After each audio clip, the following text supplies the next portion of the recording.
Актуално се наоѓаме на местноста Врапче, тоа е уливот на реката Влашница, која се наоѓа лево од наша страна, а право пред нас се наоѓа уливот на реката Црна. Попат прекрасни гледки, за многумина за прв пат видени, а оние поискусните објаснуваат дека во непосредна близина на спомен плочата на загинатиот Димката Ангелов Габерот се наоѓа и пештерата во која Габерот пред смртта се одмарал.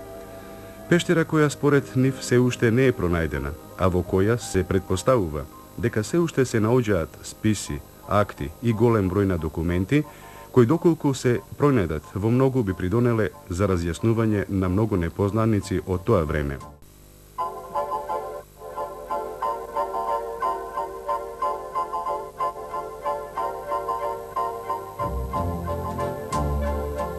Кога Бог го создавал човекот, тоа го правил според својот лик, трудејќи се да му го даде она најубавото, најсовршеното. Но по се изгледа, совршенството единствено може да се најде само во природата. Во оваа репортажа, вашиот новинар ќе се обиде да го пренесе она што сошеновите на експедицијата и снимателот на телевизија Кавадаци го доживеа во една средба со природата и нејзините убавини.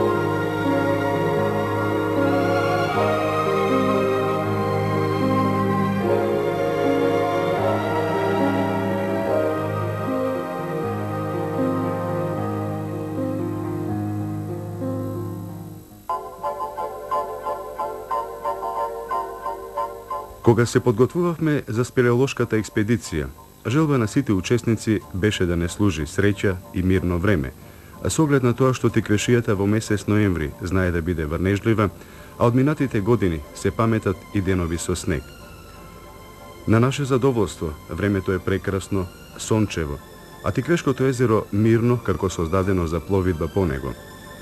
Десетмина планинари спелеолози се пуштаат во авантура, средба со природата, посета на Галишката пештера, која многу одамна, пред 16 години, била откриена од група спелеолози и велат откриеното со зборови тешко може да се опише. Токму затоа со себе носиме неколку фотоапарати, 2 видеокамери и многу неизвестност за она што не очекува на овој пат.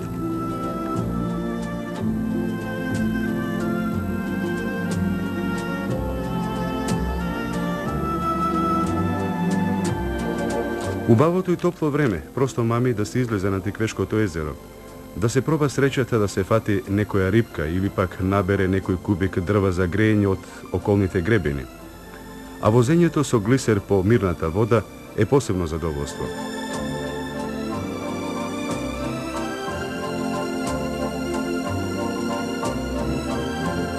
Од време на време, колку за спомен по некој кадар со моćниот објектив на фотоапаратот, а камерата забележува се она што отскокнува од преубавиот пејсаж. Полека поминуваме крај Полошкиот манастир, историски објект од средниот век, но за многумина непознат, бидејќи до него единствено може да се стигне само по вода.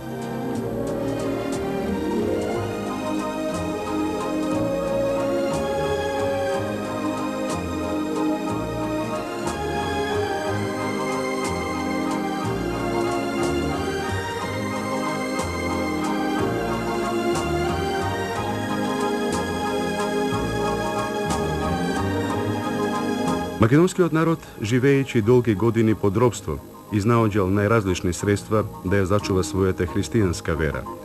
Градел манастири на непристапни места.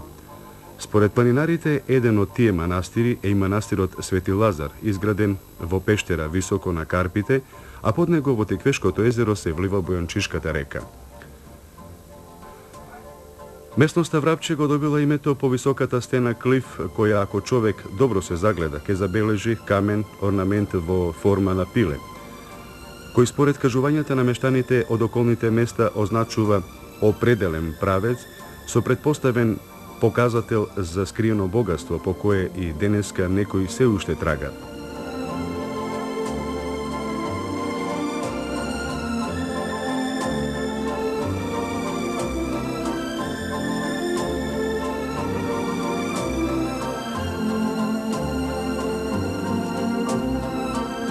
Експедицијата пристигнува до местноста Влашница и во куќата на Коломуш се прават подготовки за ночевање и дочек на втората група, која треба да пристигне по неколку часа.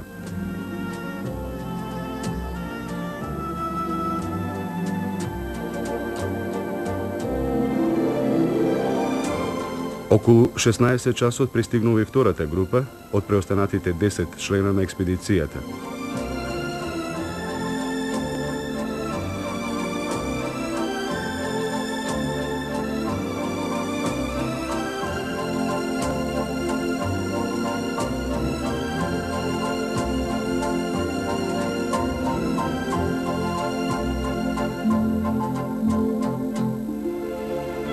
Секој го минува по пладнето како знае и умее. Додека некои се забавуваат со добрата песна и звуците на гитарата, мирната езерска вода и околните пејсажи просто мамат да се седне покрај езерото и да се наслика некој фрагмент.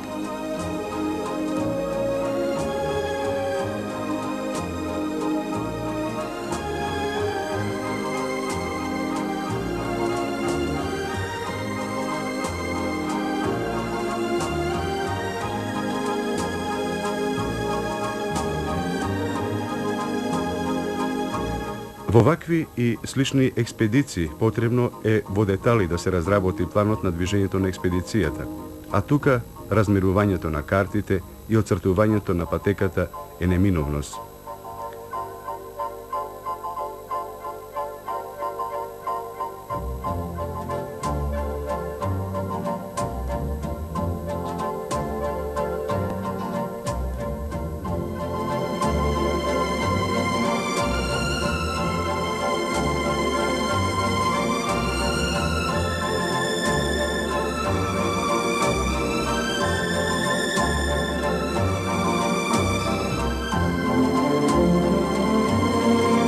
Моментално се наоѓаме на местноста Врапче, тоа е уливот на реката Влашница, која се наоѓа лево од наша страна, а право пред нас се наоѓа уливот на реката Црна, каде што нашата цел утре.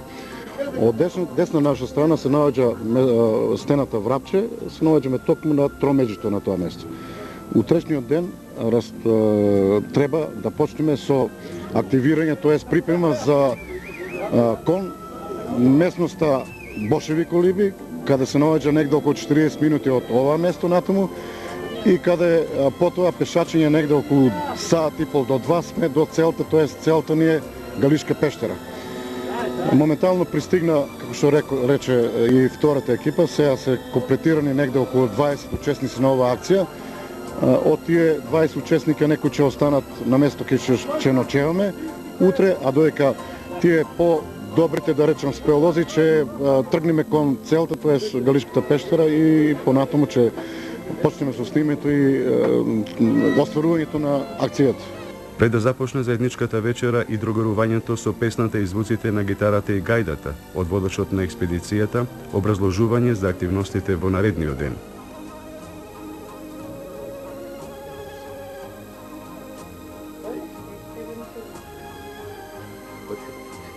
Бидејќи екипата е комплетирана, стигна и вториот чамец, тоа станавме негде околу, него точно 20 спеолози во една од најјаките спеолошки акции.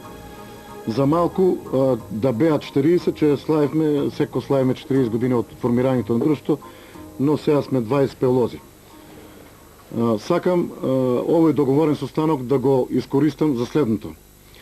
Тргнувањето утре Сабале на 12 недела е во 6 часот. Прва наша задача е компletната друштвената опрема да ја поделиме сите заеднички и да да не биде терет на поединци да ја носат нагоре на целта, него заеднички да се поделе опремата. Друго, светлата до утре, до стигањето на целта нема да се користат. Тоа е еден вид апел и наредба на сите учесници на акцијата, бидејќи светла ќе ни треба за снимање во пештерата. Храна ќе носиме само за еден оброк горе на објектот. Сабале кој може така на брзина, еден мал доручок ќе биде чај, доручок и тоа слично. Другото се ќе биде горе на објектот, а вечера, тоест ручок, втор ручок, така да го наречеме, ќе биде пак враќањето назад тука на ова место кај ќе ночуваме.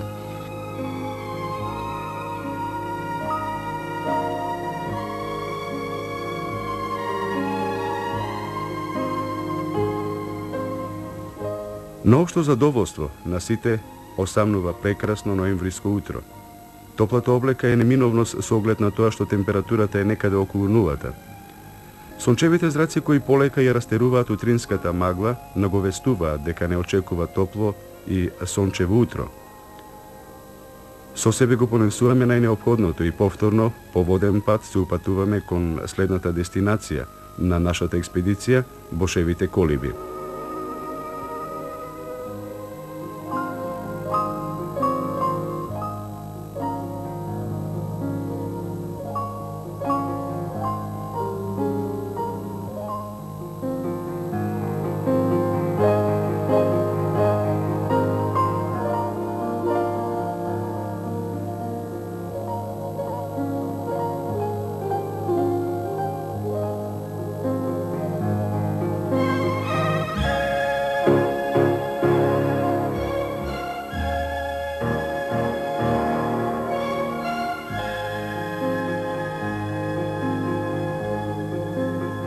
Попат прекрасни гледки, за многумина за прв пат видени, а оние поискусните објаснуваат дека во непосредна близина на спомен плочата на загинатиот Димката Ангелов Габерот се наоѓа и пештерата во која Габерот пред смртта се одмарал.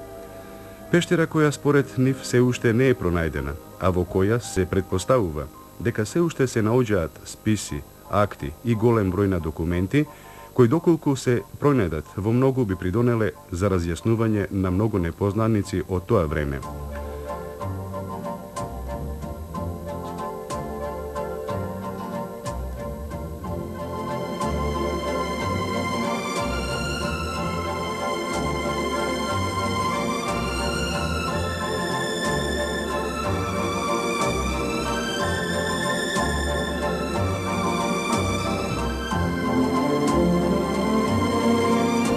Од крајбрежните убавини, високо застанати, со горд поглед, не гледаат и две чапли, кои тука се чести гости со оглед на тоа што Тиквешкото езеро е богато со вкусни риби.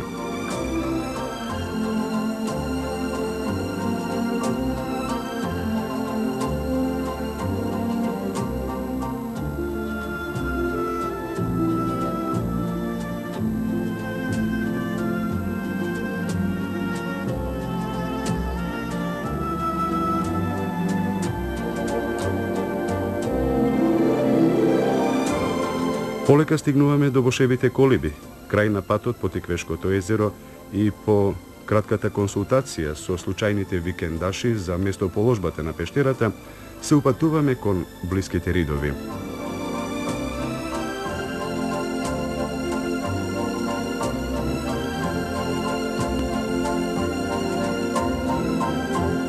И покрај тоа што некои од членовите на експедицијата требаше да останат во првиот логор, каде што преночивме, кај нас љубопитноста беше толку голема што сепак на крајот сите 20-мина, меѓу кои и две деца на возраст од 10 години, го започнуваат напорниот и долг марш. Како се оддалечуваме од езерото, напнатоста кај сите полека се зголемува, а објективот на нашата камера го регистрира присуството на шумските жители. А тука си го поставуваме и прашањето што се уште ќе сретнеме на овој наш пат во неизвестноста. По неколку часовен напорен марш по козји патеки, по кои сега веќе и кози не одат, го правиме и првиот одмор. Некои членови на експедицијата, поистрајните, одморот го прават на соседниот рито далечен неколку километри. Констатацијата дека до пештерата има неполни 2 часа пешачење се покажа неточна. По пат сретнавме неколку мештани од селото Галиште кои од нам непознати причини љубоморно ја чуваат точната локација на бараната пештера.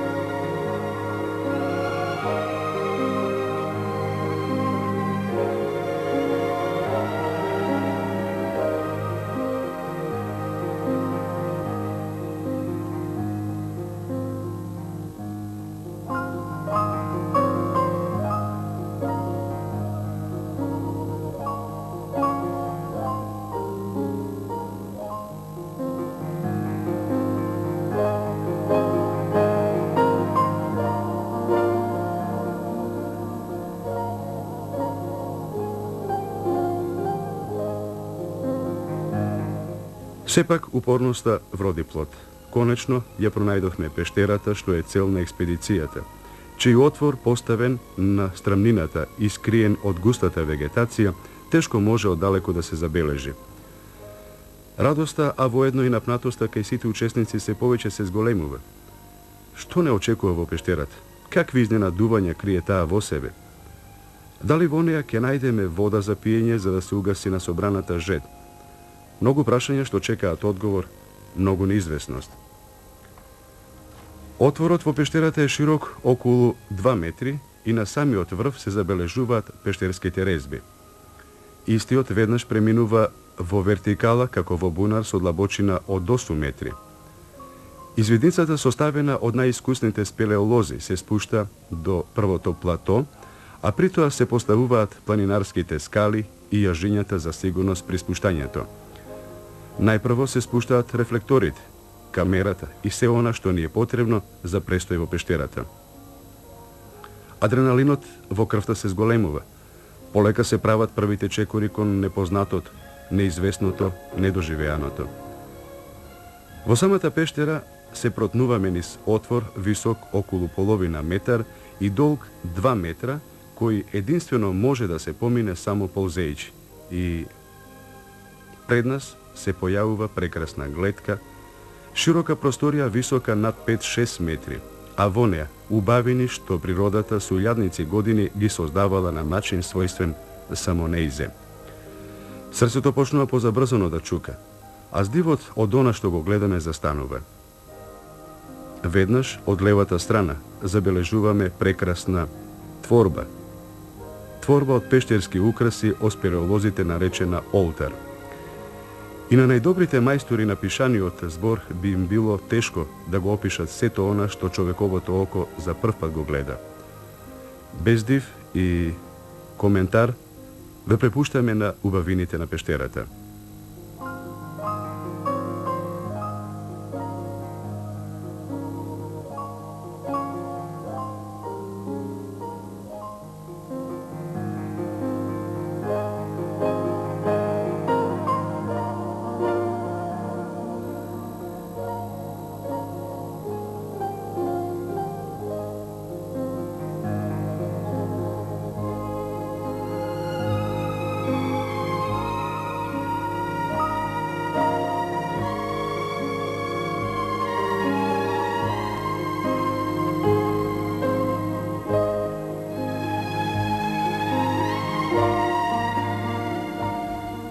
Првата одаја на пештерата е долга околу 50 метри, украсена со сталактити, сталагмити и уште многу други пештерски украси, кои според зборовите на спелеолозите, единствено ги има уште во некои пештери во Северна Америка.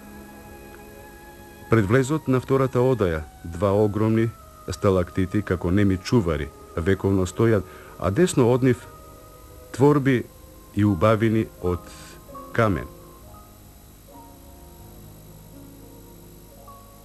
Водата и калциум карбонатот се јавуваат како автори на пештерските украси. Светлото од рефлекторите шара под зидовите на пештерата, откривајќи невидени убавини, а фотоапаратите постојано во функција за да го овековечат вековното творештво на природата. Секој сака да застане и да се фотографира за спомен во ова битисување со делото на природата.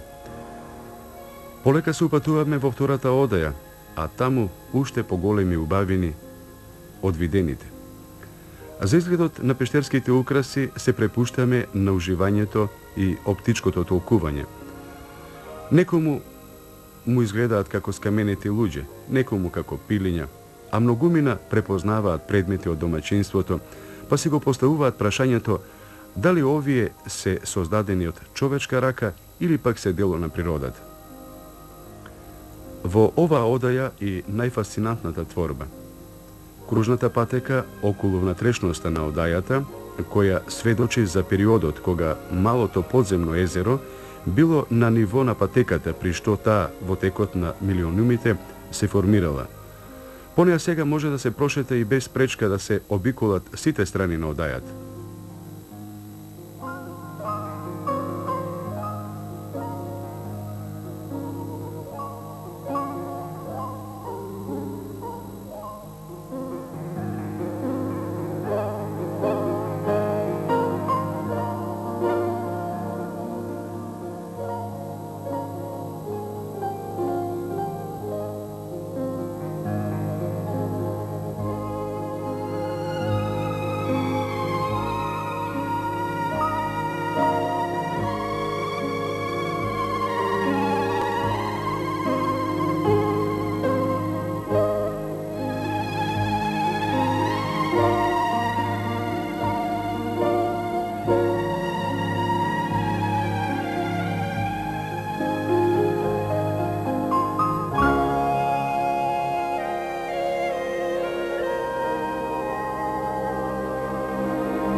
Втората одаја завршува со скалестиот влез во третата, која е приказна сама за себе.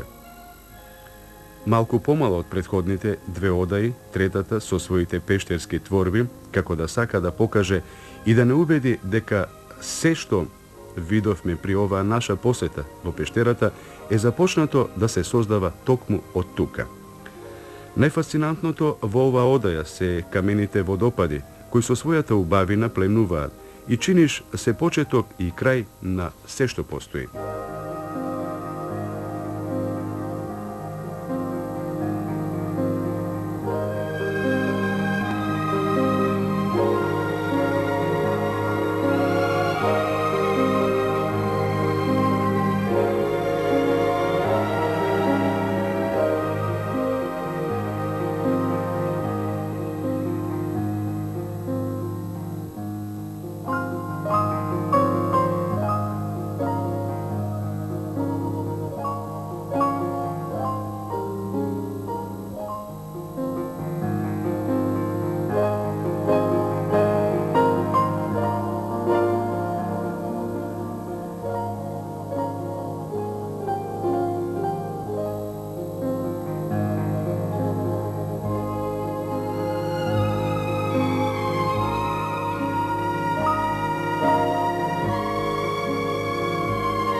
Час и половина престој во пештерата ни помина како молња.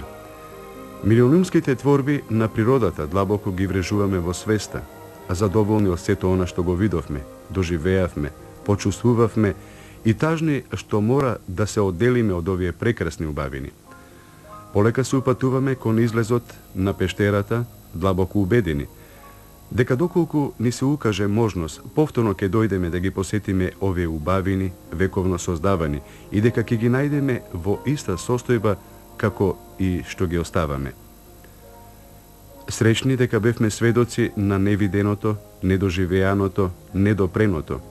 Го правиме и последниот обид да забележиме се што е потребно за повторна средба со оваа убавица, за која според мештаните постојат многу легенди и митови, но намерно нив не ги спомнуваме, со цел да не ја нагрдиме убавината на природата.